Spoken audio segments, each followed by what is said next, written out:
Congratulations, Pavarotti. Thank you. I enjoyed it. It's a movie full of love. Yeah. The love for music, love for family, Right. love for life. Yeah. I think you really just, you've just given us this, what I think is so infectious about the movie. And as we interviewed people, I think we did 53 different interviews, some of the relationships could be, whether they're professional or personal, a little tricky, a little rocky at times, Yeah. But A little dishy. a little dishy, Which is fun. but at every turn, that joy, that love of life, Joie that de you're talking vivre. that joie de vivre Yeah. was something that they felt in him, they loved about him, and he brought it to them as well. Yeah. So you've set your sights on the Beatles Right. and Jay-Z. Right. Why Luciano Pavarotti?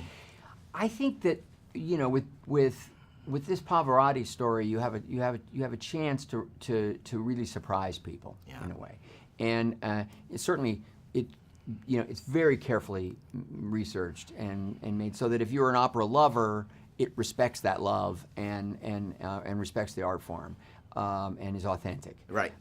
But I think it's really much more for the people who are a little more like me. Yeah, I've heard of Pavarotti. Yeah. Oh man, what a voice. Yeah. I've heard the three tenors, they're great, but I had no idea the journey that he went on to be that person, what the art form offers an audience, Yeah. like the feeling you can have listening to these arias, and the powerful stories that the story he lived, and the stories that those operas can tell.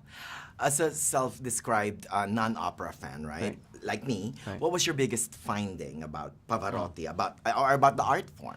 I don't think I realized how accessible the storylines and the emotions that are conveyed in opera are. Yeah.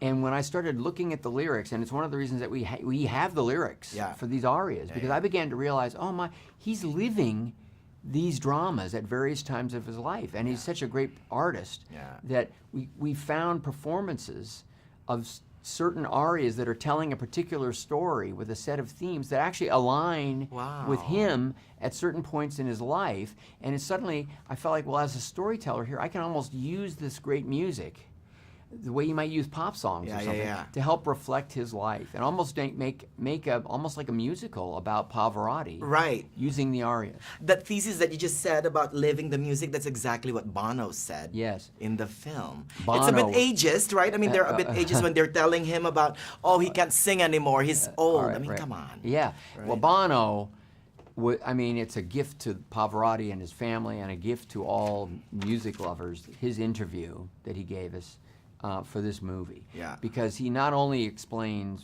why he loved Pavarotti and why they were friends, and what an interesting, powerful figure Pavarotti was, how dedicated to philanthropy Pavarotti was, as Bono is, but he also let us understand, well, what it really is to be an artist, what it really is to express yourself through music and song. My biggest takeaway for me is this line when he was being interviewed, but never have I loved life so much. Oh my God.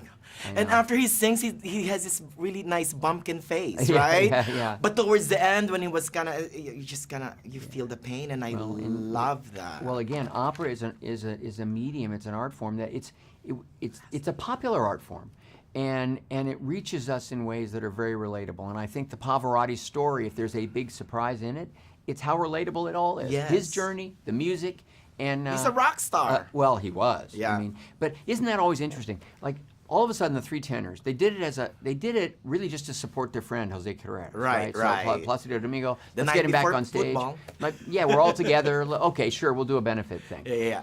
And they did it, and it's like the world stopped and said, oh my God, look, who knew you could feel that way listening to and watching opera? And they did become, massive Rock superstars. stars, yeah. A little bit like the way the Beatles broke out in '64, Right. and it went global. And how could anything happen that fast? Well, once in a while it does. Last thing that I want to tell you though, any good documentary, you learn a lot. And I learned that you have to hold your breath to do the high C's. So I'll practice that in karaoke tonight. Good luck. Thank you. I would need it. Take care. Good luck and congrats on everything. Thanks for the interview.